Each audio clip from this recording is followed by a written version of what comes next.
రెండో వీకెండ్ లో ఊరమాస్ కలెక్షన్లతో ఊచకోత కోసిన రెబల్ స్టార్ ప్రభాస్ నటించిన లేటెస్ట్ మూవీ కల్కి అన్ని చోట్ల అంచనాలను మించే వసూలతో బీభత్సం సృష్టించిన తర్వాత రెండో వీకెండ్ ను కంప్లీట్ చేసుకుని ఇప్పుడు వర్కింగ్ డేస్ లోకి తిరిగి ఎంటర్ అయ్యింది.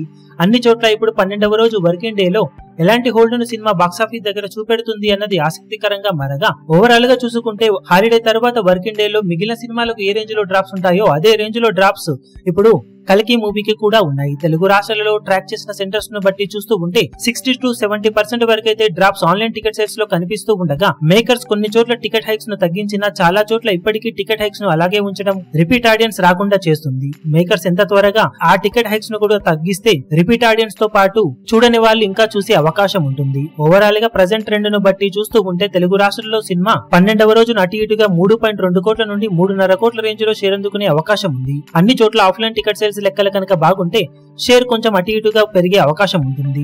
ఇక హిందీలో శుక్రవారంతో పోల్చితే ఆల్మోస్ట్ కొంచెం సిమిలర్ గానే ట్రెండ్ కనిపిస్తూ ఉన్న కొన్ని చోట్ల డ్రాప్స్ అయితే ఉన్న నేపథ్యంలో 8 కోట్లకు అటు ఇటుగా నెట్ కలెక్షన్ల మార్కును సినిమా అందుకునే అవకాశం ఉండగా, తమిళ్, కేరళ అలాగే కర్ణాటకలో కలుపుకొని మరో 1.5 కోట్లకు అటు ఇటుగా షేర్ ను సినిమా అందుకునే ఛాన్సెస్ ఉన్నాయి. ఓవర్సీస్ కలెక్షన్లతో కలుపుకొని ఇప్పుడు 12వ రోజున వరల్డ్ వైడ్గా 10.5 కోట్ల నుండి 11 కోట్ల రేంజ్ లో షేర్ ను సినిమా అన్ని చోట్ల టికెట్ సేల్స్ లెక్కలు బాగుంటే అందుకునే అవకాశం ఉంది. అన్ని చోట్ల టికెట్ సేల్స్ లెక్కలు అంచనాలను మించిపోతే ఈ లెక్క ఇంకాస్త పెరిగే అవకాశం ఉంటుంది.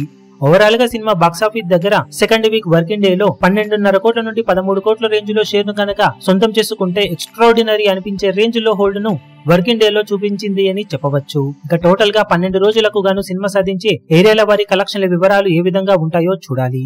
ఈ వీడియో మీకు నచ్చినట్లయితే లైక్ చేయండి, షేర్ చేయండి, ఛానల్ ను సబ్స్క్రైబ్ చేయడం మాత్రం మరవకండి. ఏ చిన్న అప్డేట్ ను మిస్ అవ్వకూడదు అనుకుంటే బెల్ ఐకాన్ ను ప్రెస్ చేయండి.